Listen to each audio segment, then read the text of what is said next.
Uh-oh.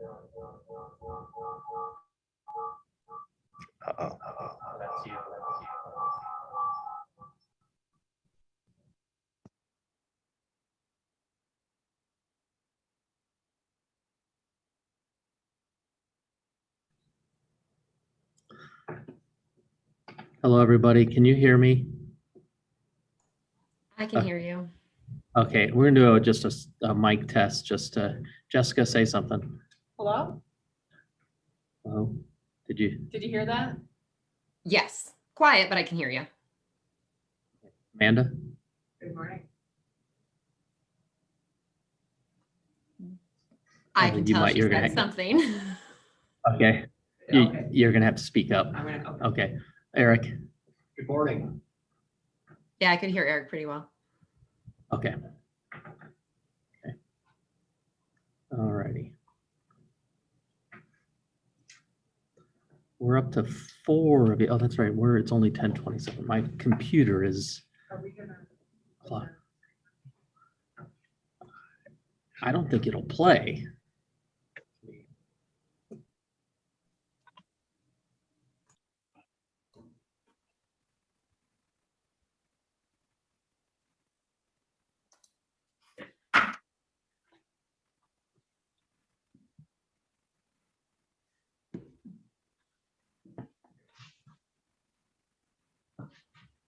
Good morning. Morning, Mark. You can hear me? Okay, I can hear you. good, How you doing? good. How's everything in Vicksburg? Oh, I actually live in Portage, so it's Portage, good. sorry. Yeah. Okay, Been back now for about a month, so it's been good. okay. So I think I'm acclimated to those mid 80s now, so I'm a little bit chilly. Yeah, and I was scraping frost off the windshield on my car this morning and thinking, it's May. It doesn't seem right.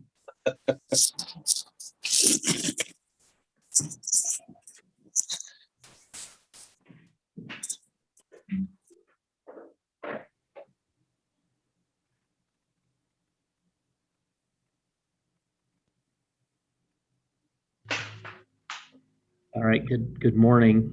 We're just getting things figured out on our end here. All right, we have 8 board members, right? That doesn't sound right. No, 7 board members.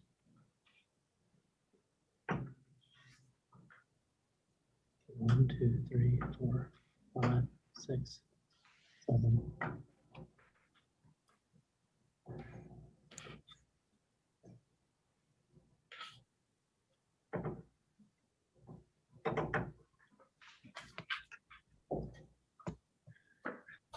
You don't know how ridiculous that looks.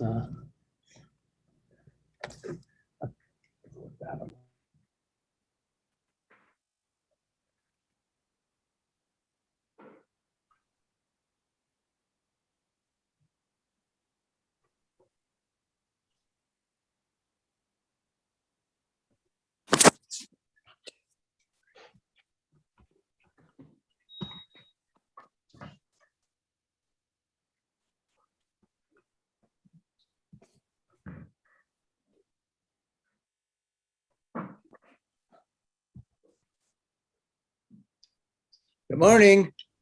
Good morning, Jim. Morning, Jim. Gil. The only one I see missing is Cecile. And then our county commission rep, Dale Sugars, which we sent him the link about a half hour ago, so I know he plans on being on here.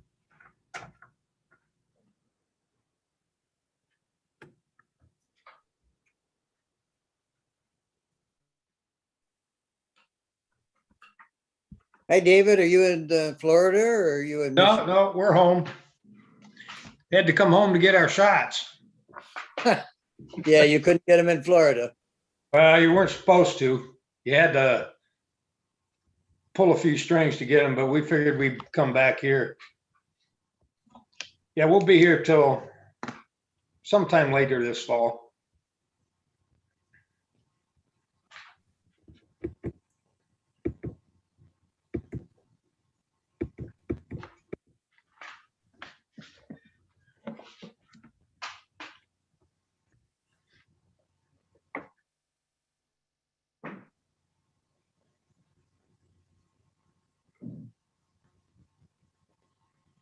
Gil, we have everyone here.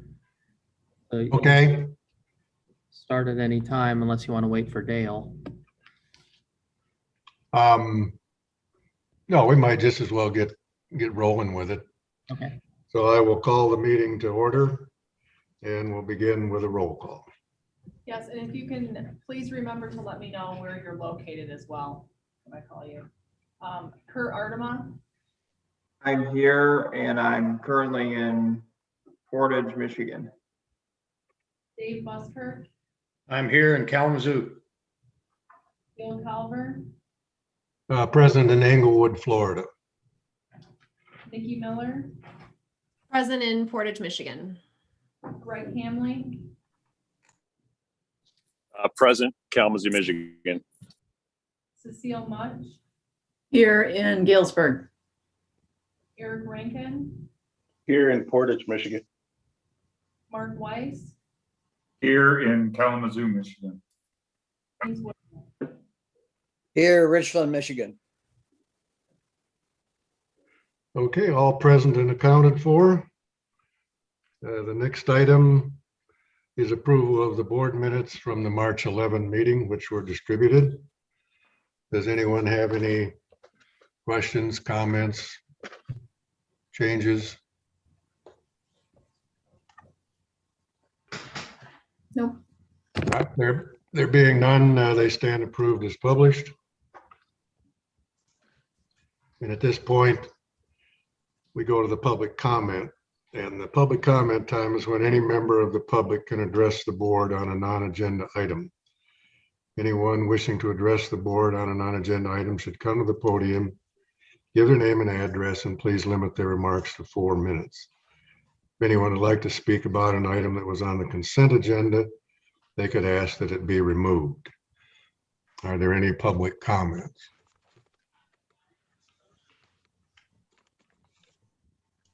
There being none, we move on to the financial report.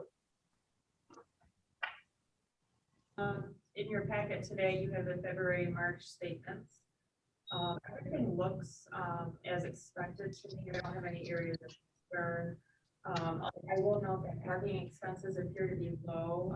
We do have ongoing operational adjustments that weren't quite expected to go this far into the year. But other than that, everything's going well. The county audit is continuing. That's going well for us. The auditors have been fairly quiet this year, which is great for me. So I'd be happy to take any questions on the financial report.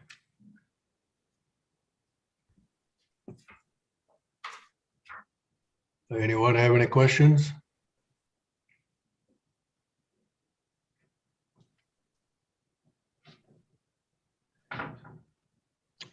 Okay. There being none, we'll move on to items for consideration. And as you'll note, and we discussed at the last meeting, we do have some items on the consent agenda, which was distributed to everyone so that they could review it. So at this point, if there's any item on that agenda that any board member would wish to have removed, now is the time to make that statement.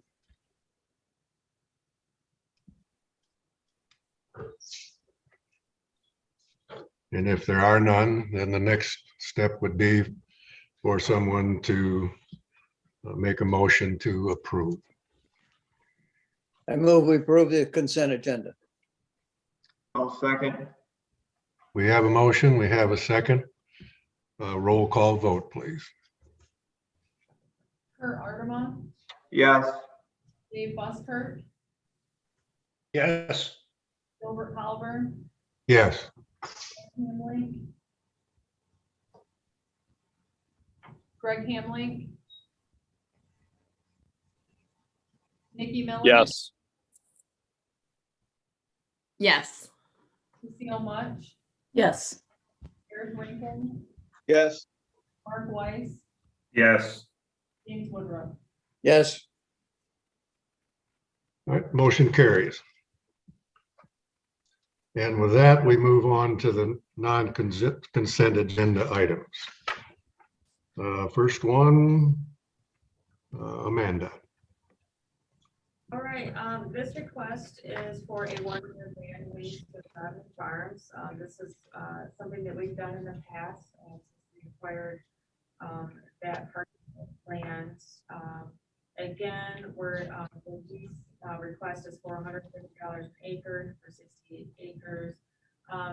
It's been a few years since we did a thorough evaluation of this lease, so I did work with legal on it, and we updated some language that if the farmer wants to farm anything other than corn or beans, it requires pre-approval from the airport.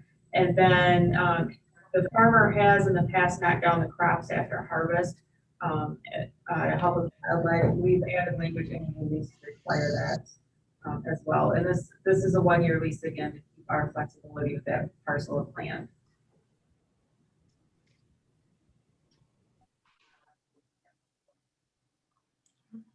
Okay, does anybody have any questions regarding this proposal? I have one, Gil. Amanda, can you just remind me, is there, and I know we talked about this last year too, is there any language about environmental liability? Any of the fertilizers or anything that they're using create environmental issues that we're not liable? There is language in the lease for that, yes. Great, thank you. Any other questions, comments? Okay, then we'll call for a roll call vote. Kurt Ardema, Yes. Steve Busker, Yes. Robert Palver, Yes. Greg Hamley, Yes. Gail Much, Yes. Eric Rankin, Yes. Mark Weiss, Yes. James Woodruff. Yes. Hey, Jessica, you didn't call me, but Nikki Miller says yes. Sorry. It's okay. Okay, motion carries. Next item, Eric. Fire Yeah. truck. Good morning. I'm pleased to bring this proposal to you. I'm requesting that the board approve a proposed agreement from Rosenbauer, Minnesota LLC to furnish the airport with a new airport rescue firefighting vehicle. Back in February, we did advertise an RFP to provide the airport with a new vehicle to replace existing equipment, which has reached the end of its useful life, which is putting it mildly. We've had a lot of repair issues with the trucks over the years. We have currently a 1994 Oshkosh and a 2001 Oshkosh that had their issues. So the bid did result in responses from the three companies, Rosenbauer, Oshkosh, and E1. And after internal review of the submittals and with a lot of help from our firefighting team, we recommend that the board accept Rosenbauer's bid for the truck in the amount of $700,000 to deliver their Hamper 4x4 rapid intervention vehicle. Vehicle does meet all the requirements of the 139 requirements that we are obligated to fulfill. Legal counsel did review the submission of the bid and the terms of the contract.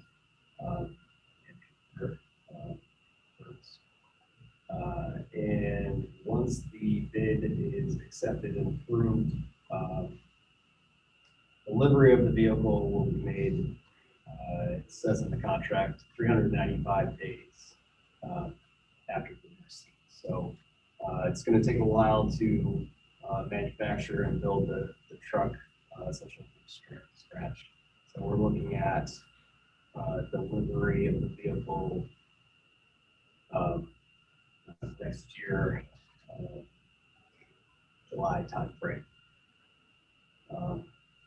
That is all the information I have currently, but I'm happy to entertain any questions if there are any.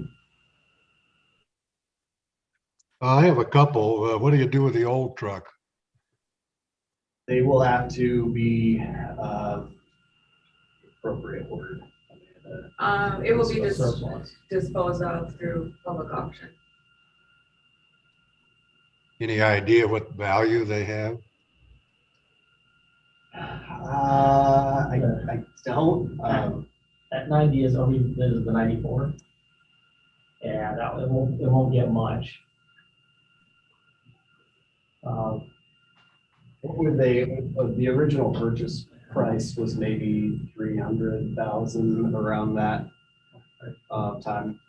Costs range back when the vehicle was purchased. So just value. At this point too, they'll probably chalk it for parts, I think, for maybe any of those vehicles that are still in rotation. I'm not sure if there are any at this point, but can't imagine. Yeah, that's a 30-year-old vehicle, so it won't, any of the Part 139 airports would probably have something at least 10 years newer. Normal lifespan on these is 20 years. So, I don't know what the county's process is for surplus, but if it was on publicsurplus.com or one of those other ones, I could see getting more than $25,000, $30,000 out of it. Okay, but you don't trade them in like you would an automobile or a normal work equipment or whatever the case is. No, procurement requires that a competitive bid or proposal be submitted to the airport. So there isn't really a buyback program. In this case, we're purchasing a new vehicle from Rosenbauer. So like a Rosenbauer company wouldn't have a lot of interest in like an Oshkosh truck, like a traded type arrangement. And the last question, do FAA funds cover this or part of it? This will be completely funded with the CARES, a portion of the CARES funding that we received last year. Just to put it, small percentage of that funding.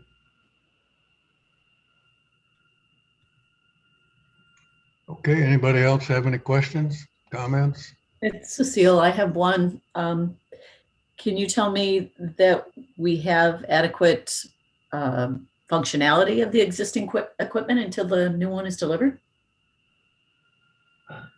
Yes. We currently live above standards with 2 trucks, 2 vehicles. They are both out of date. However, with the 2 vehicles combined, we've never been in compliance. We're only required to have the 1 vehicle. So if one goes down currently, we're still in compliance and able to operate.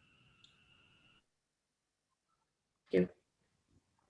And if I remember correctly, we also have interconnection with Portage and Kalamazoo and other fire departments in the area. If you had a breakdown in equipment or a bigger event than you could handle. Yes, we have mutual aid partners that include Portage, Kalamazoo, and other entities that would respond. Austin, Texas. Yes. Does the new equipment fit in the existing building? It does not. That's why we're doing the ARP station study and ultimately an ARP station rehabilitation and modification.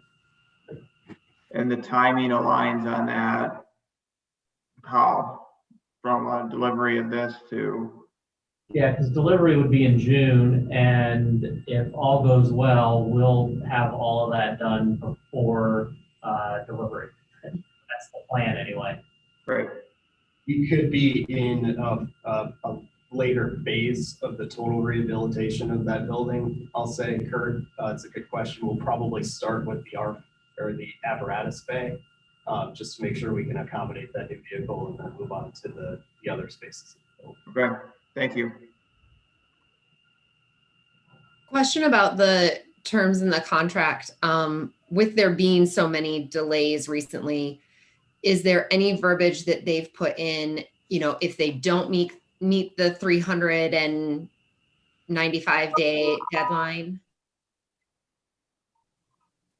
There was no language relating to any current delays or not being able to meet said deadline.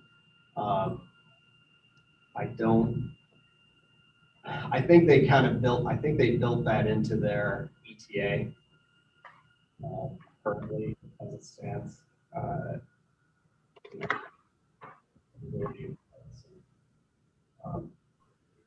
That would just be something maybe that, nobody can predict the future, but if there's any clarification on what happens if they do, if they are significantly delayed type of thing. Right now, I know there's lots of delays on production, across the board. So, yeah, we'll once we're approved here, we'll start to have some preliminary build meetings with Rosenbauer. That'll certainly be a topic for them. Perfect. Any other questions, comments? Do we have a motion for approval? I move to approve. Second. We have a motion, we have a second. Roll call vote. Kurt Ardema, Yes. Dave Buskirk, Yes. Gilbert Palmer, Yes. Greg Hamley, Yes. Nikki Miller, Yes. Cecile Munch, Yes. Eric Rankin, Yes. Mark, Yes. James Woodruff. Yes. Motion carries. Thank you. Next item, airport terminal advertising. Amanda? Okay, this request is to approve the airport entering into an agreement with the Quotient Group for airport terminal advertising. As you'll remember, end of last year, Clear Channel pulled out of Kalamazoo as well as a number of other airports when they were realigning their business. And I've been handling the current advertisers in the terminal for the last few months. And while doing that, we put out an RFP to see what kind of interest there might be from other companies in managing our terminal advertising. The Quotient Group was the only response, and Craig and I interviewed the woman who runs the company. We did a lot of research on them. Craig has a little bit of familiarity with them already. This is a company that specializes in smaller Midwest airports. They're a marketing company that got into terminal advertising in the last 18 months. We have some familiarity with the airports that they're currently handling terminal advertising with. I feel like they're a really good fit for us. Their rate structure is a little bit different than Clear Channel's. I went back and did a comparison, and as noted in your brief there, the difference historically if we had done with the Quotient Group under their rate structure versus Clear Channel. Under their proposed model, the airport will continue to own our terminal infrastructure, the detention banners, and a few of the other things that we have around the airport for advertising. So today I'm here asking you for approval to enter into an agreement with them.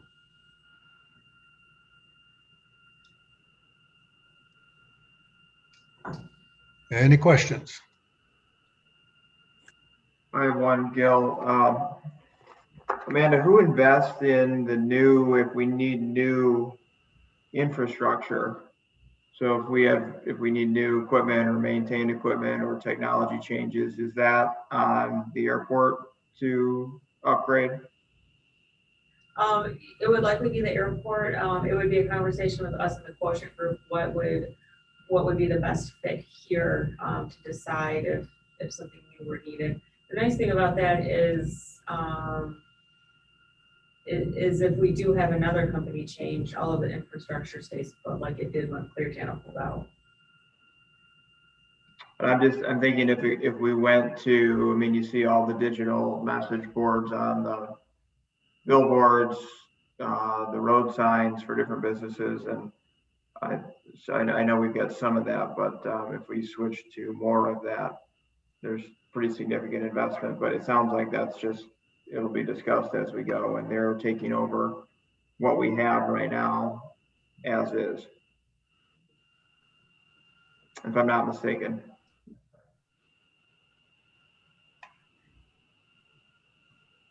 Is that correct, Amanda? They're taking over what we have right now, just as is condition, and they'll use that. Yes. Okay, thank you. The note says they specialize in smaller Midwest airports. Do we know of any other airports, for example, in Michigan or in our area that they are working with that could have been a reference?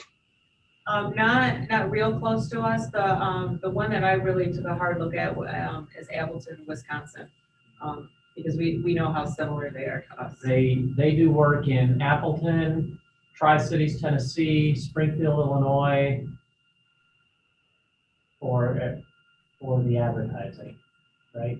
Those are the three I remember. Yeah, and then there's a couple more on top of that I don't remember the exact name of. Yeah.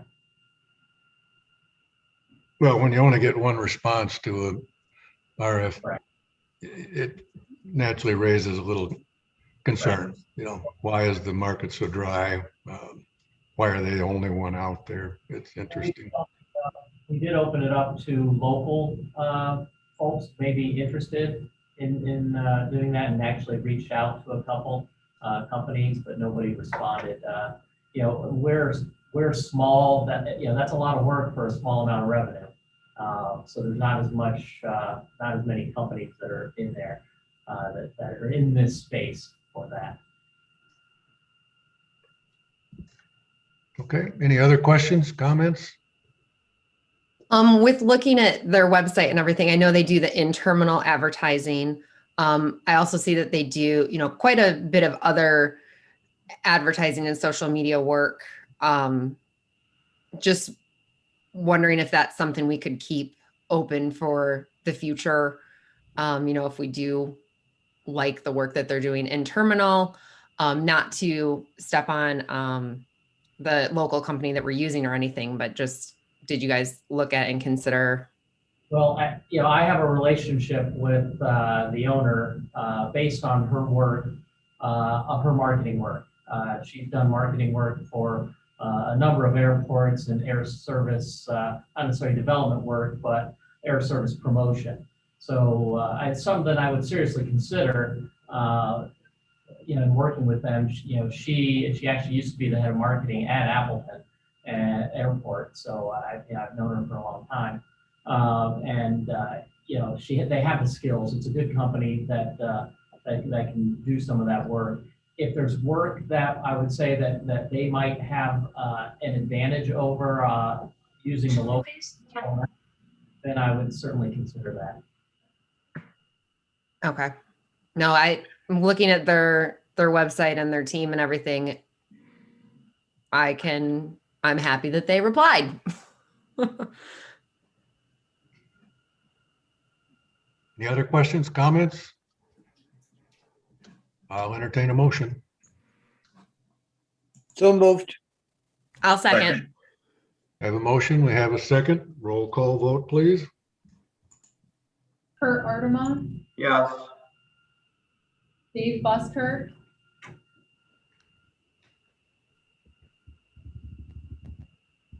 Dave Buskirk, Yes. Gilbert Calver, Yes. Greg Hamley, Yes. Nikki Miller, Yes. Cecile Much, Yes. Eric Rankin, Yes. Mark Weiss, Yes. James Woodruff. Yes. Motion carries. Next item. Airport Cargo Development Consultant. Craig. Yeah, I'll go ahead and start with that. This is a motion or recommendation and approval for the selection of an airport cargo development consultant. As you know, this is part of our strategic planning effort to attract air cargo here. And in January, Gil set up a small group to look at this and kind of assist staff working forward. I'm going to hand it over to Eric. Eric and I I've been working on this for the last few months, and so we've been participant. I thought Eric could explain what we've done. Yeah, so Eric speaking. We put out an RFQ in March, basically looking for qualifications and experience with airport air cargo services, planning, and also strategic market studies, along with what's involved in a study and what approach might be taken for the Kalamazoo area in Southwest Michigan. Also looking at if any of the proposals included any experience with airport and community planning strategies, and also the cost and the duration of how long a project like this might take. And we ended up getting 3 proposals. We initially, we got rid of one just because it wasn't in line with the scope of what we're looking for, which, so the remaining 2 that we had, both highly qualified, experienced, and we looked at, we limited it to, we actually decided to go with Landrum and Brown. The reason we're going with Landrum and Brown is their experience, their background. They're well positioned in the industry. They have extensive development in cargo planning and operations. One of the things that really stuck out to me was they have a fully dedicated air cargo team around the clock that's active. Their project schedule was about 4 months duration. And at the end of the study, they have the ability to assist us going forward. And a thing that stuck out to me between the 2 final firms that we looked at, Landrum and Brown is more situated in the Midwest. The other one was out in the Colorado area and looked like they did a lot of work toward the West Coast. But being located in the Midwest, I think they're more knowledgeable about things that will benefit our airport and our situation. Their program manager has 35 years in the air cargo industry. I think he was with UPS for 21 years as a regional property manager. And he actually, his territories were in Michigan and Indiana, so he's very familiar in our landscape. And he also started facilities in Billings, Fort Wayne, Fargo, so similar size airports. And Craig and I just kind of came to same agreement with Landrum and Brown. Question? Thank you, Eric. So Eric and Craig, so the scope of what they are doing, can you remind me or summarize what are they're going to be assessing the market for the viability of cargo? Are they going to be helping go out and see if they can find operators that would be interested? Are they going to interview local companies based on their demand? Are you able to summarize what they'd be doing? Yeah, their study includes an overview of the air cargo industry and the elements of the industry. Also an overview of the top US and the top Midwest markets, Midwest cargo airports, the domestic networks of FedEx, Amazon, UPS, that serve Kalamazoo. Also leading commodities, international trade partners that for cargo that comes in and out of Kalamazoo, so imports and exports. Once that's part of that initial study, and then they get results from that, they plan on having like a workshop with all the stakeholders involved here in the Kalamazoo area, and also the airlines and economic developers in the community, commercial real estate holders. Once they summarize all that, they'll give us a strategic assessment for the potential to develop an operation here.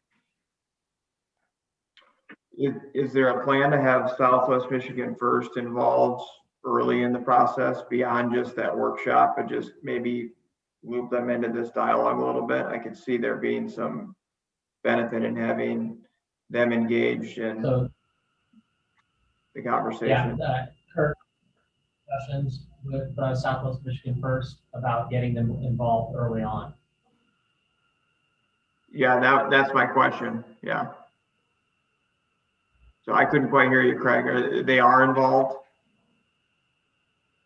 Yeah, I've had discussions with Jill over at Southwest Michigan First about getting her involved early on. Okay, great. And then my last question, does this group work for any of our competitor airports? Are they working for Grand Rapids? Are they working for, in this case, Battle Creek? I can't tell you. They're certainly not doing any cargo work. How's that? I don't know where they're a large firm, so they could be doing work in a number of areas, but they're certainly not doing any cargo work that I'm aware of in the state. Yeah, what I'm just trying to verify is that we're not paying somebody that's already being paid by one of our competitors to pull cargo from our area. So I'm just trying to make sure that they're going to have our interest as their first priority from a cargo standpoint. Everything else, yeah, I'm not concerned about that. If that makes sense. I just don't want to have, if they're working for Grand Rapids to grow their cargo services, I'd have a hard time paying them to do that in Kalamazoo, because I just think they'd have a conflict of interest. Thanks. Thanks for your work on this too. This is exciting.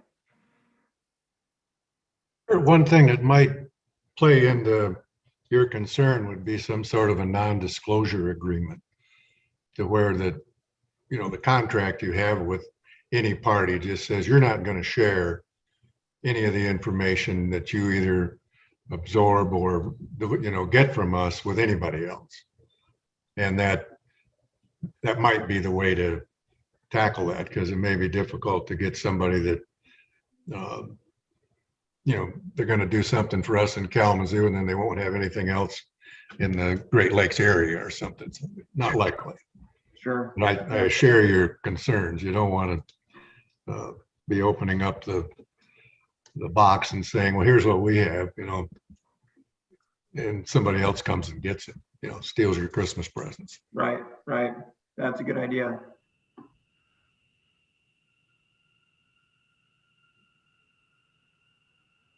Any other questions or comments?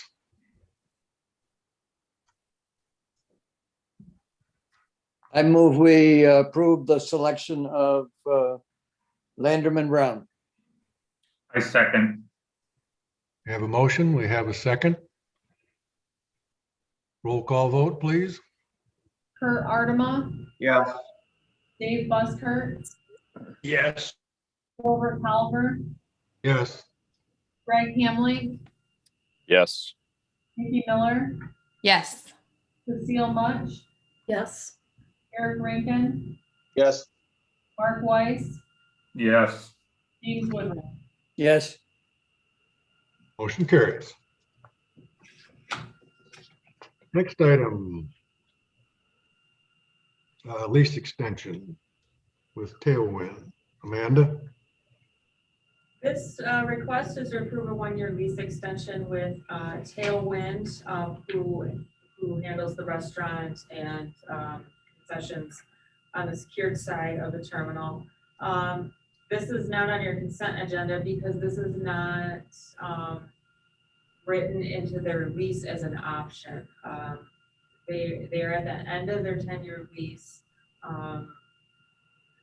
There was consideration as to whether to issue an RFP or how to handle this at this point in time due to the situation that's been going on for the last year. We're hoping to extend the lease for 1 year and then reevaluate in a few months whether it's appropriate to issue an RFP for that service here in the terminal. Tailwind has done a great job over the last year working with us on operations here in the airport. So like I said, we're hoping to extend their lease contract under the current terms for 1 more year to get a little further along in the pandemic recovery. And if I may add, this is it's essentially it's an extension, but we're actually asked it's a holdover of their existing lease to accommodate really to accommodate the airport, our interests as we navigate out of COVID, because we don't feel that putting an RFP out right now would be attractive to a number of restaurants to come into an airport that is down 55% for the year. So it's already hard enough to get businesses interested in coming to small airports, as you can see with our advertising concession. Then we thought if we could wait a year on that, we could at least make it a little more appealing than what the existing traffic would get us in return.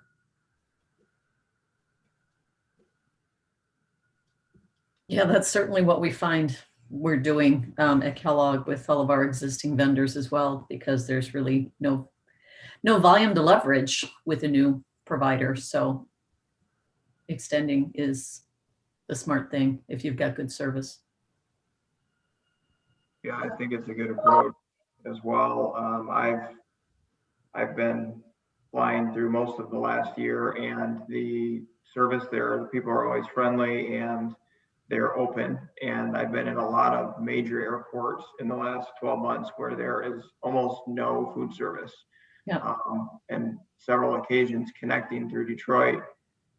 It's amazing how there would be one restaurant open in the entire Detroit, and that's all of the Delta gates, A and B, for periods during COVID. So I appreciate what they've done. I think this is a good approach, and look forward to next year and kind of what ideas we can come up with.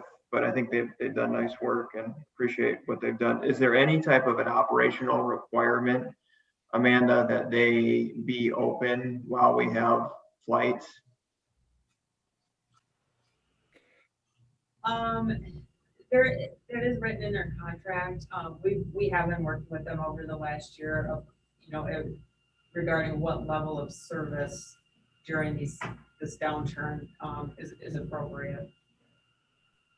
Okay, yeah, I just, with them being the only operator, having them open is important if we're gonna have another year with them. But again, my experience has been they're open, and every time that I've flown during this period, which hasn't been the case in other airports. So sounds like they've done good work so far.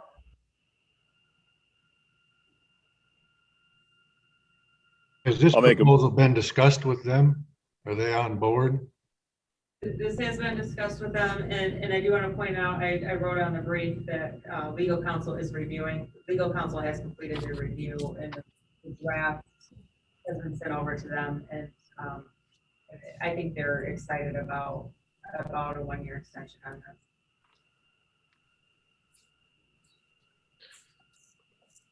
I'll make a motion to approve, Gil.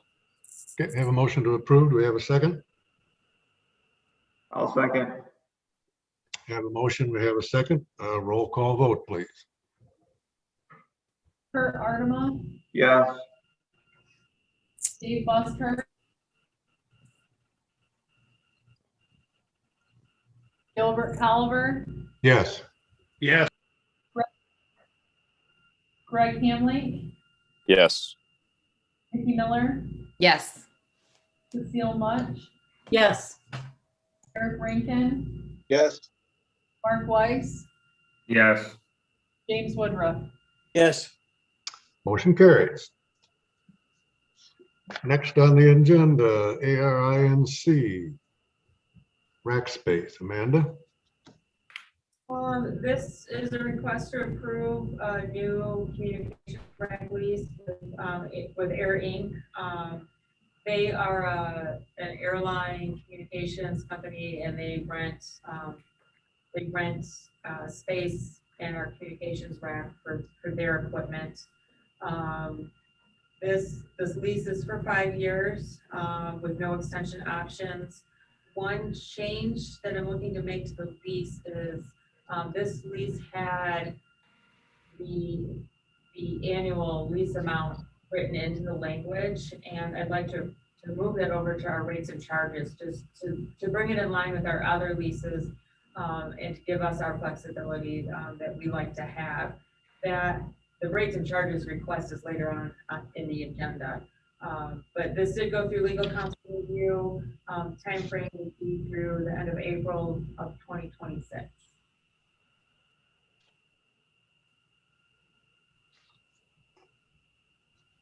So moved. Second. Have a motion? We have a second? Roll call vote. Peter Ardema, Yes. Dave Buskirk, Yes. Gilbert Calver, Yes. Greg Hamley, Yes. Vicki Miller, Yes. Cecile Much, Yes. Eric Rankin, Yes. Mark Weiss, Yes. James Woodruff. Yes. Motion carries. And next item, Airport Director Signature Authority. Okay, so this request is to reaffirm certain signature authorities for the airport director, and then add a few new ones. So we've in between board meetings, we encounter smaller things that it's sometimes you don't want to hold until the next board meeting. And I've listed in here some examples. Currently, the airport director signs all hangar leases. We're just requesting to reaffirm that. And some of the other things, we have expense items that are not capital, are not subject to formal purchasing. So smaller threshold items, sponsorship agreements, which is something that's done currently. And then we have 2 things on here that we'd like to add signature authority for: replacement subscriptions and equipment rentals. An example of that would be our guys need to do some work. They need a specialized equipment for that we don't already have here in the airport. And sometimes you go to these rental places and they want you to sign the rental agreement, something like that. Smaller subscriptions for things that we have here in the office. And then the third bullet point under there is staff travel and training. Consistent with the county's budget policies. A few years ago, the county changed how they handle out-of-state travel approval. All of that used to go up to county administration and they would approve it. They've since changed that to department heads of the various departments around the county to be able to give that approval as long as it's consistent with the budget. So we're looking to kind of make that shift here. You approve the annual budget, which includes overall dollar amounts for travel and training, and then Craig would be able to approve for staff, not himself, travel consistent with what's in the budget. We thought if we're going to bring some of these new requests to you, we would also reaffirm some of the current things that are going on and give you the chance to deliberate that.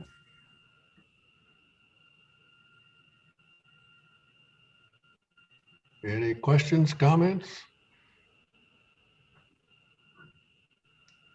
I think all those are very reasonable requests. I move support. I'll second. We have a motion. We have a second. Roll call vote, please. Kurt Ardema, Yes. Kurt.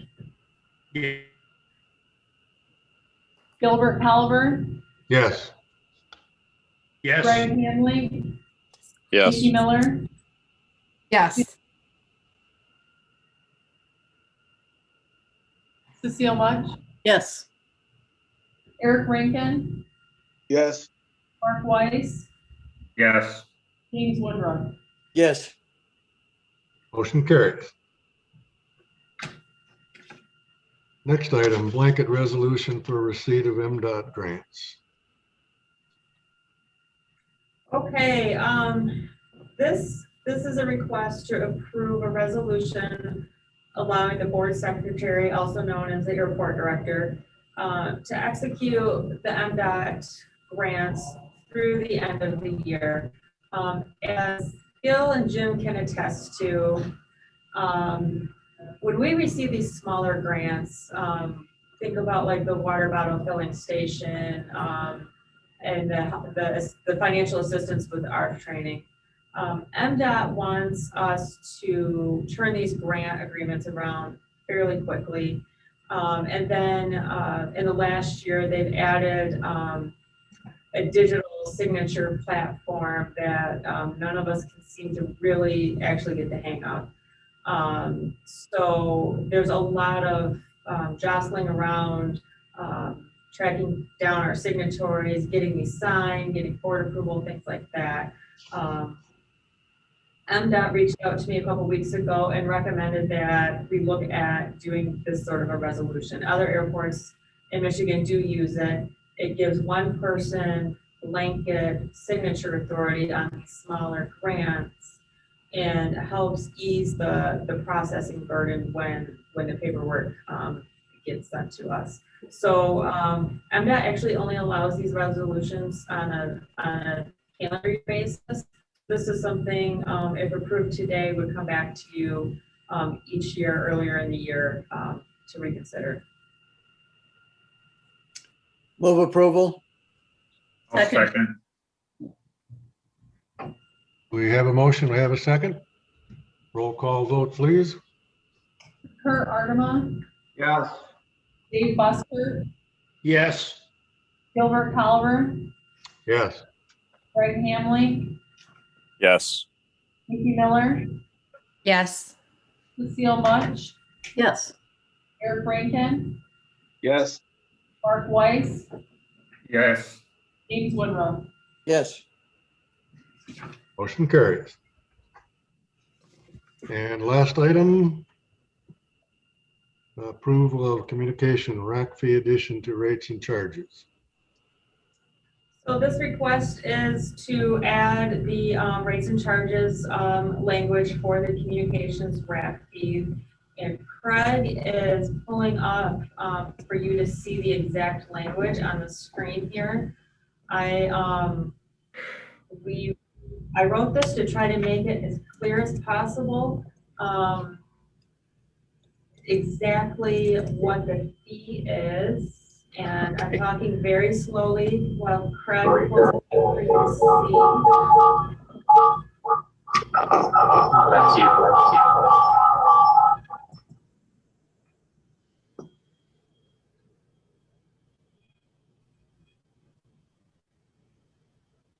It's coming. We're working at it. Hello, everybody. Can you hear me? Yes. Yeah. Hear you. Okay, we're gonna do just a mic test, just to Jessica say something. Hello? Oh, hold on one Can you hear that? second. Yes. Hi, Quiet, but I Christina. can hear you. Or how do I do that? Amanda? Okay, stand by. All right. Pull up your web browser. I can You tell might- she you're said gonna- something. Okay. Okay, you're gonna have to speak up. And then, I just got it. Yeah. When all else fails, hit a panic button. Okay. All right, are we good again? Are you guys all good there? You're not hearing the recording now? Correct. It Yeah, there's no echo. Okay, good. I All think, right. And now we can see the screen. they can see it. We are Okay. lagging. Okay, so the proposed language is there on the screen, and I'm hoping our resident communications expert blesses this.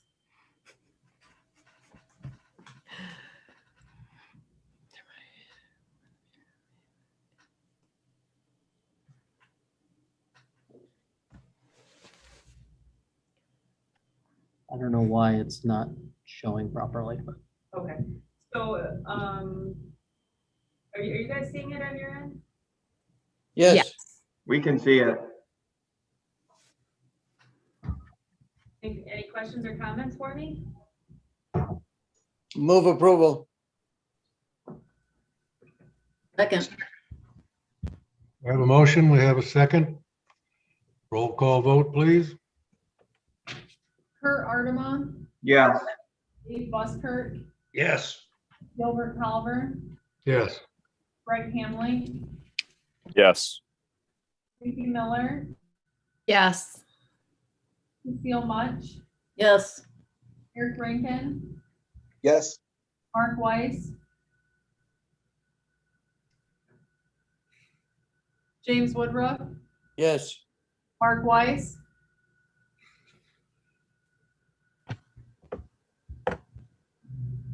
oh, let me unmute them. Yes, sorry about that. oh, you're fine. Okay, yes. Okay, motion carries.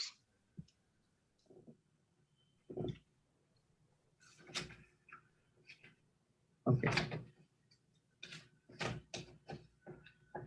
Next. Okay, next would be unfinished business.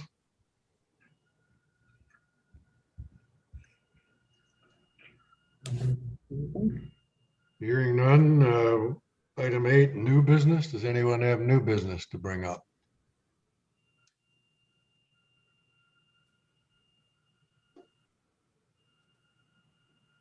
There being none, we'll move on to the airport director's report.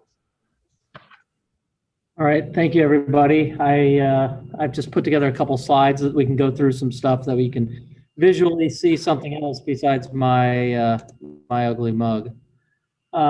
So just really quick, I wanted to touch on some of the strategic elements that we've been working on out of our strategic plan. This is just a reminder of our goals that's up there on the screen and our vision, which includes financial stability, growth in the number of passengers, utilizing our property, modern facilities, and a positive public perception.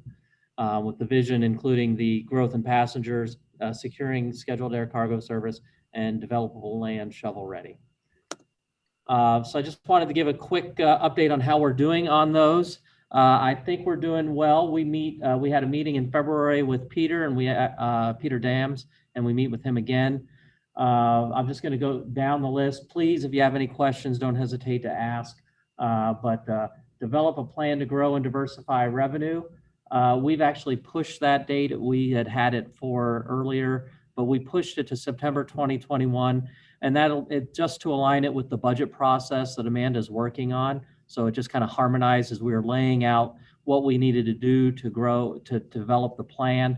It really made sense to do it with the budget. So that's why you'll see the little arrow on the status. That means it's underway, and we'll have something by September 2021. The same thing goes with Eric for develop a formal staff development plan. We pushed the end date to September. He's already started work on that project, getting staff involvement as part of it as well. Develop an incentive program to attract airlines, February 2021. I do not have that done yet. I have the draft written. It's kind of being reviewed by our consultant. And I hope to have something to the board at the July board meeting with a robust incentive program to attract airlines. The develop of the in-terminal advertising management strategy. Amanda has done that. We had June 2021 as the implementation date. That's hence because board approval happened today and just implementation of getting the quotient group up and running here. So we're on target for that. Start the land release process, March 2021, X'd out. I have not started it, but it's strategic. Why I have not started it is because we've got applications for CARES projects in review with the FAA, and I don't want to muddy the waters on that. So stay tuned on that. We're just waiting for our CARES approval on our projects. Explore a cross runway option. I believe I mentioned this in March. Forgive me if I repeated it, but we pushed that one to December 2021. We identified that this would be a good partnership project with a Western Michigan aviation planning class that is also taught by the planner who does the work for us, Mead and Hunt. And we thought it would be a good opportunity to partner with the university, which supports one of our goals as well. So that's going to come in December 2021 as part of that class. The develop a marketing plan for the catchment area is complete. Did that in December 2020. And the develop a public relations strategy to promote aviation and the mission and vision of the airport, which was finished in February. And then targets for improved air service was also finished in February. So that's, we continue to work on elements of our strategic plan. And I will say it's fun. We're enjoying it, but it's also trying to get this stuff done while we're doing the day-to-day responsibilities, and specifically Amanda and Eric, while they're doing the day-to-day responsibilities that they're working on. I will add that the air cargo one, while you don't see it on here, that's because it's really a Q4 deliverable. But to meet the deliverable, we had to start the work with hiring the cargo consultant. And I want to thank Eric and for his work in assisting with that, and then Dave Buskirk and Greg Hamlick for their work with Eric on that as well. Any questions on anything with the strategy? I'm happy to. Craig, I have a question. For the last one, the develop the targets. So you have like those written down? Have they been shared with the board? What are the targets that were developed? Yeah, I can share those with the board in an update. How's that? Perfect. Okay.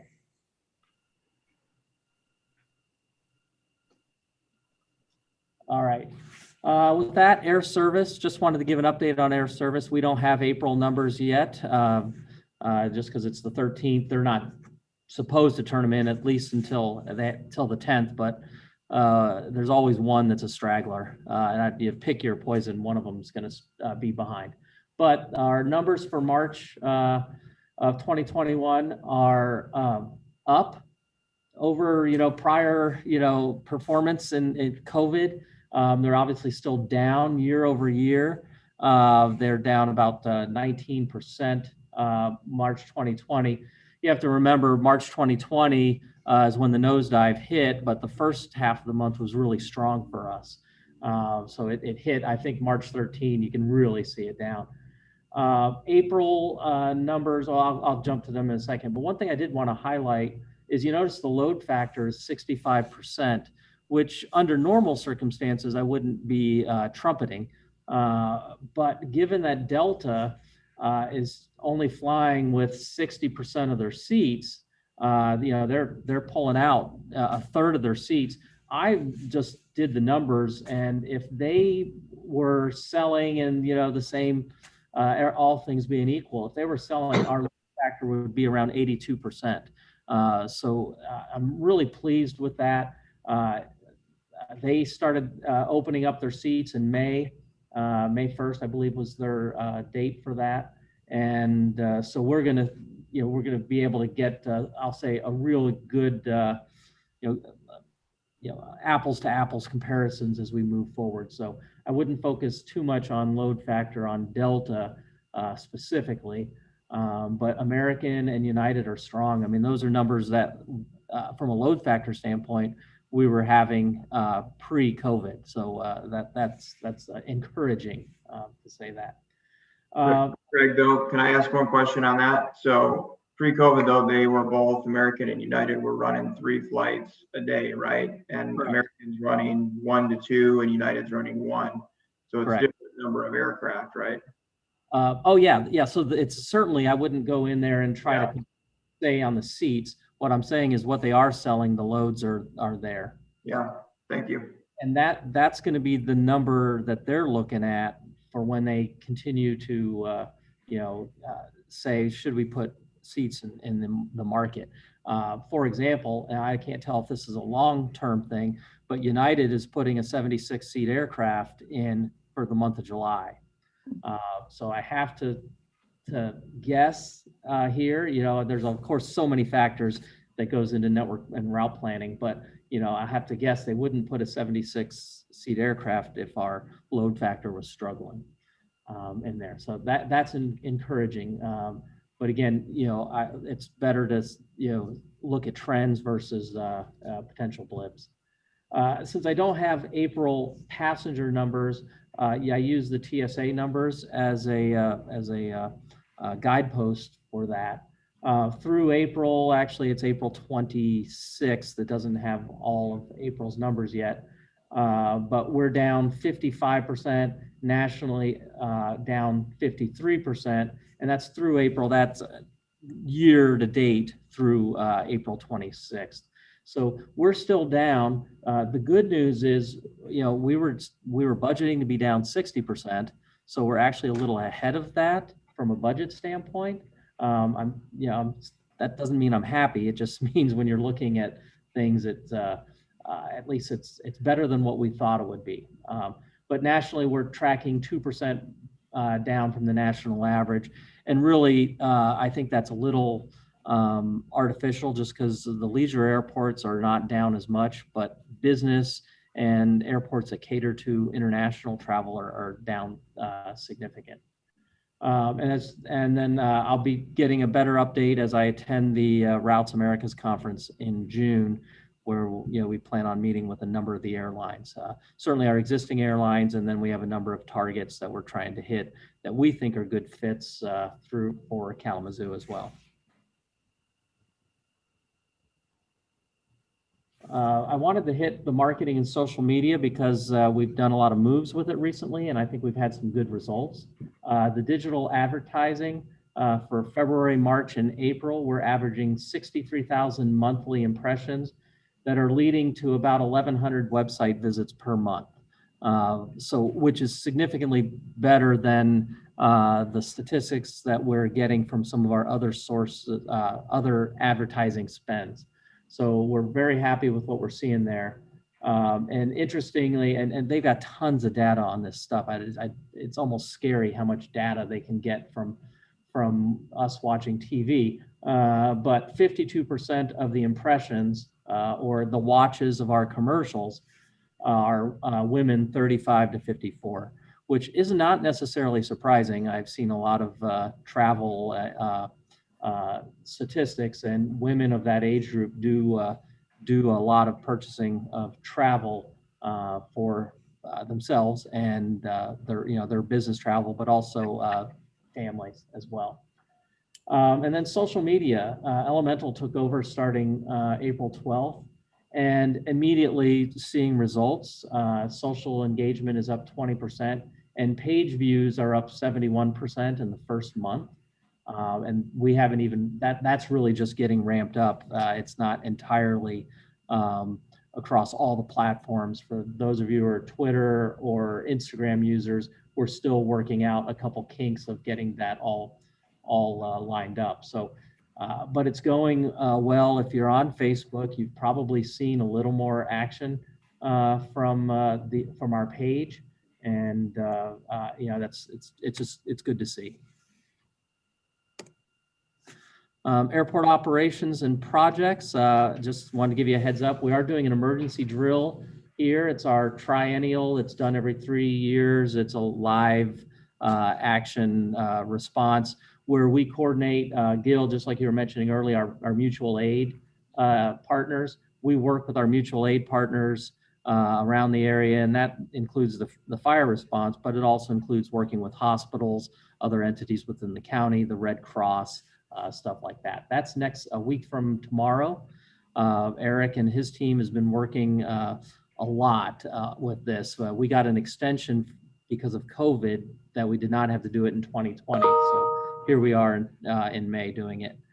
Our Part 139 inspection is June 9th.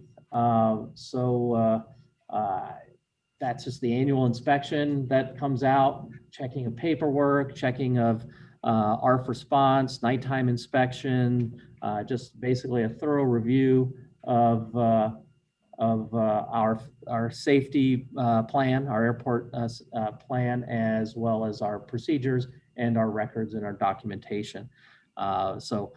Eric is really busy this month because that might be the 2-day event. It's 2 to 2.5 days with the FAA cert inspector, but there's a lot of work that goes into getting ready for that inspection. So, and then I'd be remiss if I didn't highlight, we had a couple people on staff. I'm proud when staff is doing some good things. So we have 2 of our ops agents that just went through the AAAE Airport Certified Employee Program for airport operations.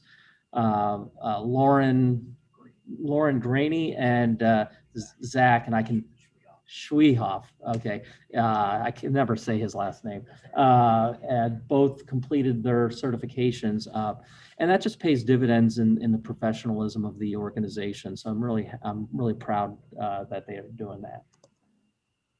That's the end of that. I would be remiss if I didn't mention the work that Amanda is doing on finance, getting ready for the budget.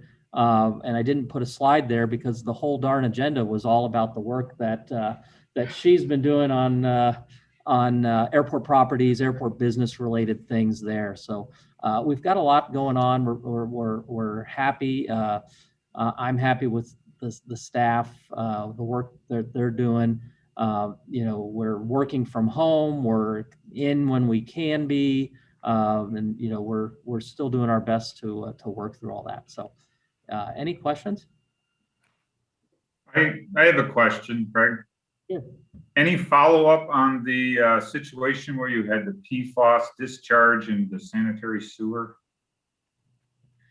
Yes. So what's happening with that, and for those that don't remember, we had an AFFF spill involving our fire department. We're working consistently right now with the city of Kalamazoo on what we will take to get their numbers in compliance. Because remember, all that went into their sanitation sewer, and their numbers spiked as a result of the spill, and we're working. There's a 10-day lag in the testing. So they're working to get those numbers back below. We did, or actually officially the city did, or a contractor came out and basically, I'll call it a roto-rooter of the not storm drain, the sewer from the airport fire station, from the airport. It was about 3,000 feet of drain that connects to another larger drain. They said we would need to clean it. The state recommended, asked the city to clean it, and they're coming out. So that is complete, which should ensure that there's no more AFFF hiding in any pools or anything in there. That's on completed. We've also updated SOPs we're working on, and having the aid change shipped away from the airport as we speak. Okay. Any word from Eagle regarding potential citations for the NPDES permit violations, I guess it'd be called? If there are, it would be through the city because of their, at the wastewater treatment plant, and then the city would communicate that to us. Okay, and you haven't heard anything from the city or from Eagle? Not specifically. We had a meeting afterward that just kind of where we reviewed the steps that that the city is taking on their end, and then we added the steps that we took and are taking on our end. Okay, and if you don't mind me asking, who was the Eagle person that you dealt with, or was there one? I mean, have you been in contact with anybody from Eagle? We're Eric and I are both struggling because it was not somebody we normally work with. We don't have an NPDES permit. Yeah, understood. That's somebody we work with. You know, ours is on the stormwater end. Eric's looking. I apologize. I don't have that off the top of my head. No. I was just wondering because I work with some people at Eagle regarding both stormwater and sanitary sewer discharge. And usually the way the city works is that if there's a dump that's in essence a violation that causes them to violate it, they work, you're right, they work with you through the city, but usually the state is involved in some manner of that. Yes. Yeah. I'm just wondering if we were in a meeting that involved people from the state. Okay. Yeah. It had state, city, county, and ourselves. I just don't remember the name. It's not somebody we had worked with in the past, and we normally wouldn't because of the type of, you know, the section and the NPDES section. And I would say that if you haven't received anything from the city yet, it'd be interesting to see whether the city receives anything from the state regarding a violation. But certainly, if there's anything I can do to help regarding this, please let me know. This is kind of what I do. So understand. You know, we're in the mitigation mode now, and taking care of that, and then we're waiting notification. I would anticipate some kind of notification from the city. It is also, I think, worth noting that the acceptable levels are measured in parts per trillion. Yes. So with PFAS, the acceptable level has to be below 12 parts per trillion. Right. I mean, that's what, one drop for 50 Olympic-sized swimming pools or something. Yeah. It's utterly ridiculous, but yeah, if there's anything I can do to help, please let me know. Okay, thank you. Appreciate it. Greg, can you update us on the status of the SCASD grant application? Sure. Yeah, the SCASD, we submitted it in January. We anticipate, or the DOT anticipates announcing those who are going to get the grant in July.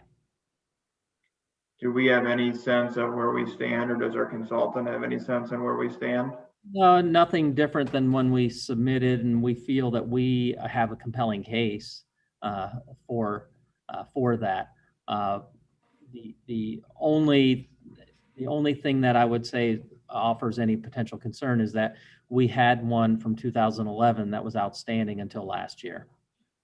Mm-hmm. Does that fall on us, or does that fall on the, it really, because the airlines didn't utilize it? I mean, that was the reason it wasn't used. That's right. It's not really a knock on the airport. It's just a sense that we had one that's out there.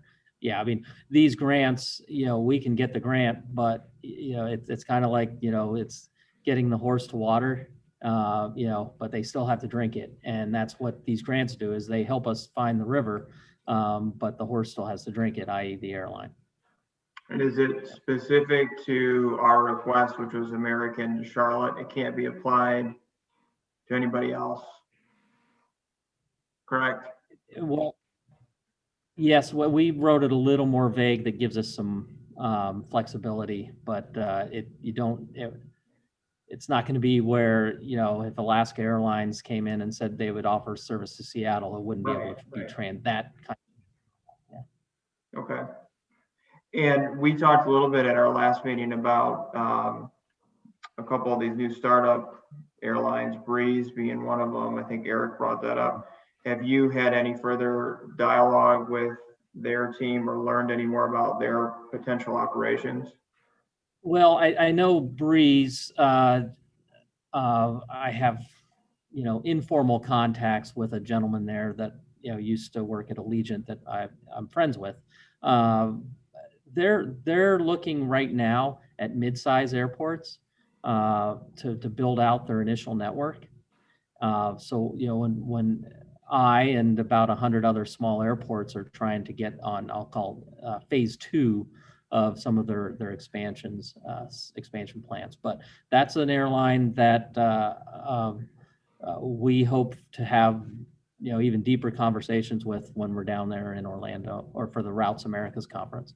Sure. And I had read some few articles about that, and it looked like they're focused on routes that have no competition right now, and a Midwest and Northeast to Florida type leisure market. And in thinking about that, there can't be a lot of other mid-size or small size Midwest, the Northeast communities. I'm sure there are, but of our caliber that don't have any leisure service right now. So I would think we'd be pretty appealing. But I don't know. I mean, that's just what I'm reading on the surface. And I know you're working on it, so I appreciate the diligence on that. Thank you. I agree with you. I mean, they are a good target. They fly the right size aircraft. Their business plan aligns well with what we, the community showed success on with direct air in the past. So yeah, it's something that I think showcases well. It's just making it's a combination of skill and luck at the same time. So we'll continue to talk with them. And there's other ones that are out there that are starting to make a little waves. The pandemic is really changed the dynamic of the industry certainly, but on how some of these airlines are looking at potential routes. Craig, is Avelo on your radar at all? I know they're mostly California West right now. Yeah, they are, because they just announced I'll call it a hub, but a base at Tweed, New Haven in Connecticut. Now, that'll be interesting to see what they plan with that, because obviously something to Tweed, New Haven, Connecticut would not necessarily suit Kalamazoo well. But if they do plan on doing points south from there and work on something south, it could be a pretty interesting proposition for us. So, I apologize to everyone. I failed to mention that I have started a new update that's going out to the airlines each month, talking about what's going on in Kalamazoo. I'll share with you. After the board meeting, I'll share with you what I sent in the last one. If I didn't send it to you already, I don't know who I sent it to outside of the airline world. But that's the kind of information I'm trying to get, and Avelo is on that list. So. Did you say that monthly? Yeah. Sorry, go ahead, Cecile. You send that out monthly or quarterly? Yeah, so basically what I'm trying to do is, we send out statistics monthly. I'm trying to do it in a way that also not just, it's not just statistics. And you're not just getting a graph, your table, you're getting news from Kalamazoo. So just, like you might see the slide, like the slide I showed with the statistics, but, for example, I shared information about, the growth that Pfizer, with that new announcement that they did. I shared, the opening of a new hotel, things that attract airlines, or things, not necessarily attract airlines, things that would catch their eye. So, it's certainly when you get 400 high-paying jobs into the area, when you see 100 and some hotel rooms opening up in the area, those are the things that communicate to airlines potential for travel. So that's what I'm including in that kind of stuff. I'll share it with you. If you have any comments, please feel free to provide input. And Greg, we do the same thing with national retailers in our industry, where it's not just stats, it's telling the story of Kalamazoo and trying to separate it from the crowd, because stats alone get lost in the mix of everybody else trying to sell their story. And you got to do it with more than just the numbers. So I think that's a good approach. Okay. Yep. Thanks. Craig, I do have a question. Just flying recently in and out of Kalamazoo, the 1st and the 8th or 9th. I noticed other airports have removed, the block seating, the every other seat type of thing. And I noticed that in part of the Kalamazoo terminal. Is that just because they're coming off, or are we seeing increased demand where we need that capacity for seats, or is something else changed that I haven't caught? I can speak to that, Nikki. I know that Delta has changed their internal policies to no longer include some of those additional social distancing signage and stickers. So some of the, specifically there are areas within the terminal, they have those removed. Did you hear that, Nikki? Yeah, I did. And because I noticed it was gone from the Delta gate, but not like from the American gate or something. So I was like, that's why I was like, is it a Delta thing? Did they just come off or what? So that's good to know. Because I mean, there were none in Orlando and there were none in Detroit anymore either. Okay. All right. Other questions or comments related to the director's report? Thank you, everyone. Okay, then we'll move on to member time in alphabetic order. Kurt? I appreciate all the hard work on these items. There's a lot of pieces and COVID adds another layer to that. So appreciate it, and the efforts on air service and cargo. And then I think the targets on the strategic plan are really valuable. We've had success with those within our business. And even if you don't hit the targets, it gets you in the right direction and gets you close to where you need to go. So I think it's good to see that happening, and I appreciate the feedback during the meeting as well or updating us on that status. So thank you. Dave? Nothing today. I'm fine. Greg? No comment from me, Gil. Thanks. Nikki? I did want to point out, I know that Craig had talked about it, but the Elemental with the social media, they've been doing a great job. If anybody has seen the Sorry for the Convenience ads, I thought that was, really great and hit home well. As far as them monitoring social media, like I've tagged the Kalamazoo Airport and things and shared things, and they always seem to respond very quickly, which I know helps with all of the stats and the algorithm. So very happy with what they're doing with the social media aspect for us there. And then, did just fly recently through Kalamazoo, of course, was the best in and out. But just some observations I noted was Delta appears to be loading still back to front planes in Michigan, but not outside of Michigan from the ones that I saw. So just something that I've thought was very interesting and to share with my traveling clients. I'm not sure if others have flown other, Delta stuff, because I think they're the only one that was still doing it. But in Orlando, it was a lovely show each time. So. Cecile? I too have been traveling quite a bit. And I've been in 20 states, I think, since our original lockdown. And I agree, Nikki, there's other states doing really nice, normal things that I hope we can get back to at some point. But I also just wanted to mention that I did have the opportunity to visit with this rock star out in Vail. Mask. But he was doing well and said to share all of his good wishes. He landed on his feet out there, and he knows that we did too. So happy endings. Did you learn how to ski? I think he's too busy.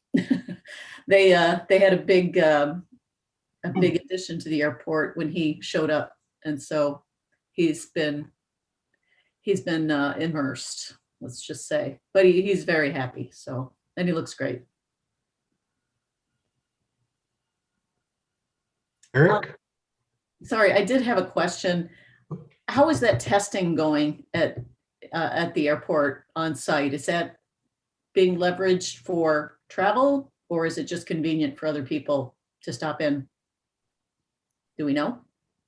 An update on how they're doing. When I'm here, I do see people in and out of there, but I don't necessarily, we don't get any statistics or anything like that. Okay. I just wondered So- how it's being leveraged for travel. Cecile, I used it on Monday, very convenient. And by Yeah. the time I got back to the hangar, I had my results. So I was in and out of there. If you set it up correctly, you can schedule ahead, you can pay ahead. And then if you have the app already on your mobile device, it took me about 5 minutes in their office. And by the time I drove back to the hangar there at the airport, I had my results. Okay. And the reason I asked is because, there's only certain places or certain types of testing that are approved by certain destinations. I went to Hawaii earlier, and I had to get the testing in Dallas and by preferred vendors. And I just didn't know whether they had any approvals from any of those destination locations, or whether they were pursuing that once we get back to international or whatever.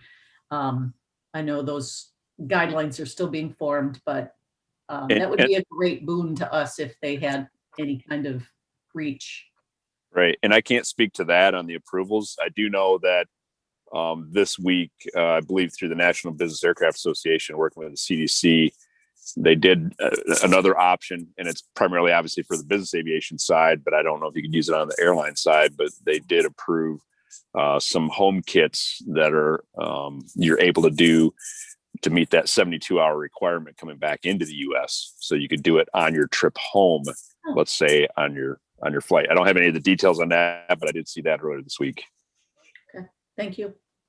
To comment on that, those new requirements did just come out like this week, and I'm getting updated on them for my travelers. Right now, the testing in the airport is not qualified for Hawaii. That's the only one I've really been working with. I haven't looked at Jamaica for it. I did notice when I flew through on Sunday, they have decreased their hours a little bit. They were open till 11 p.m. Now they're open till 10 p.m. Probably because there's only that like one flight that they're capturing. So. And actually an update on that too, Nikki, it's now 8 to 8. Oh, okay. That changed since Sunday. That was as of Monday. Yep. Okay. Thank you. You're seeing that, in fact, the Tampa airport just, I believe it was Tampa, just closed down their COVID-19 testing that they were doing there. So as more availability of testing is out there, and obviously restrictions are being reduced in areas, you're seeing you'll probably see more closures and reductions.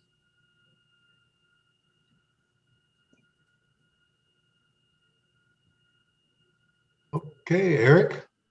Well, I am back officially in the air. I can say load factors are looking to improve throughout the summer. 5 of my 7 flights were completely full this past week. One interesting thing, as I run into airline employees who are from the Kalamazoo area, I still get a little grief over us pushing the parking fee up. But I went up to Grand Rapids. I had to renew our parking badge up there. But what we pay here covers 10 years in Grand Rapids. So I understand their grief.